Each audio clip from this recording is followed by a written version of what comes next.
e nell'anima. Mignon, Qui è la chiave di tutto. mignon, Lo conosci quel paese? mignon.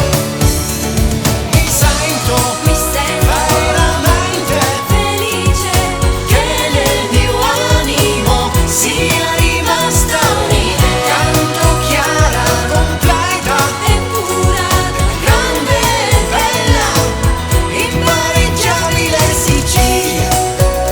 mignon, Lo conosci tu bene. mignon. Grazie al presidente Orazio, grazie a Maria Crivelli, grazie all'associazione Le Stelle in Tasca e grazie al Comune di Catania che nella geniale intuizione di promuovere un progetto dove la città diventa protagonista della lettura per capire le origini, per capire il senso di appartenenza anche ad un territorio, ha visto la scelta da parte dell'associazione ricadere sul sottoscritto. Io sono Mino Profico e ringrazio di cuore per l'esperienza meravigliosa che ho avuto l'opportunità di cogliere l'anno scorso formando e conducendo un primo gruppo alle prime letture e quest'anno abbiamo replicato con un gruppo meraviglioso che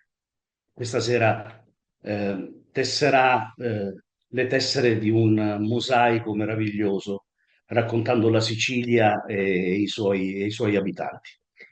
Noi siamo, noi abbiamo intuito questo, e cioè di essere dentro il mare nostrum nel Mediterraneo e in fondo un mare calmo, no? Un mare che ci consente, sebbene su una zattera, che è la zattera delle parole, le parole sono sempre sfuggevoli e quindi anche precarie in qualche maniera, come lo è una zattera. Abbiamo visto che dentro i confini delle nostre acque ci accingiamo a leggere con una certa comodità. E quindi abbiamo deciso di varcare le colonne d'Ercole. Questa è l'intuizione, o meglio, la metafora che ci siamo concessi per viaggiare verso l'ignoto. L'atelier di lettura espressiva emozionale ha immediatamente suggerito a noi, a me e a tutti quanti i partecipanti, l'individuazione di un potente ossimoro, no? In esso contenuto, cioè una lettura fluente, incisiva, emozionante. Naturalmente non può prescindere dal dato oggettivo di natura squisitamente tecnica e noi abbiamo studiato per questo. Quindi conoscenza della respirazione, articolazione, emissione vocale, padronanza della fonetica e giù di seguito elementi tecnici di dizione, prosodia e tecniche vocali. Però nessuna tecnica potrà sostituire il fattore umano. Come a dire che dietro ogni abilità di manipolare la materia prima, no? La parola è materia prima, però esiste un'anima dell'artigiano lettore che è come se aprisse abissi su quanto è capace di mettere in gioco di se stesso e condividere le sue emozioni. Quindi l'aggettivo emozionale ci ha piacevolmente indotto ad esplorare se e come possiamo farci tramite tra gli autori che leggeremo, la pazienza di chi vorrà ascoltarci. Leggere è come navigare. Ecco. Come tutte le regole che ci sono nel mare, anche qui abbiamo tutte le regole che sottendono ad una sicura navigazione.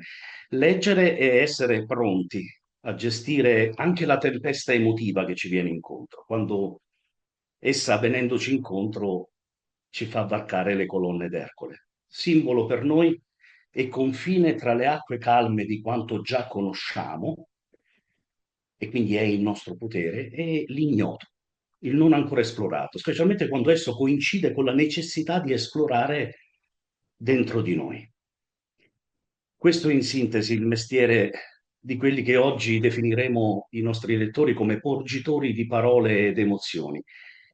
Sulle ali, ecco, di testi che raccontano l'identità della Sicilia e in maniera particolare di Catania e la sua profonda essenza, proveremo a riconoscere anche la geografia umana attraverso l'anima dei suoi abitanti e dei suoi lettori.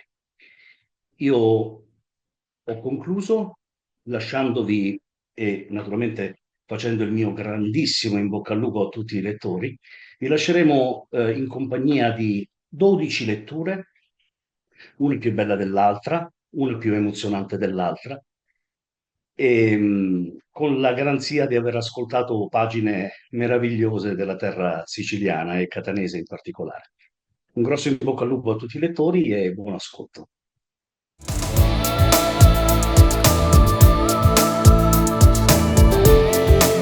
Lo conosci tu bene?